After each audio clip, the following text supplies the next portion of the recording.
ভাইয়া, আমি যখন কলেজ যাই সব ছেলেরা আমার দিকে তাকিয়ে থাকে, তাই আমি বলছিলাম কি তুমি আমার জন্য একটা বোরকা কিনে আনবে। এরপর থেকে আমি প্রতিদিন বোরকা পরেই কলেজ যাব।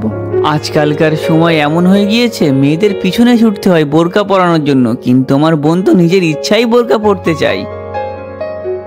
এই জন্য আজ আমি সব কাজ ফেলে রেখে আমার আদরের বোনকে সুন্দর একটা বোরকা এনে দেব। বোন, বোন ঘরে নেই, তাহলে নিশ্চয়ই ছাদে গিয়েছে। আমি ভাইয়াকে বলেছি আমার জন্য একটা বোরকা কিনে আনতে। তুমি বলতে না লোকে দেখে ফেলবে, লোকে দেখে ফেলবে। এখন আর কেউ দেখতে পারবে না আমাদেরকে, যেখানে ইচ্ছা সেখানে যেতে পারবো। তাহলে বলো কেমন লাগলো আমার আইডিয়াটা? তুই এই কারণে আমাকে বোরখা আনতে বলেছিস? কতটা লজ্জার বিষয়, আজকালকার মেয়েরা বোরখা পর্দা করার জন্য ব্যবহার করে না, বরং পার্কে, ক্লাবে, হোটেলে মজ মস্তি করার সময় কেউ যেন তাকে চিনতে না পারে এই কারণে ব্যবহার করছে।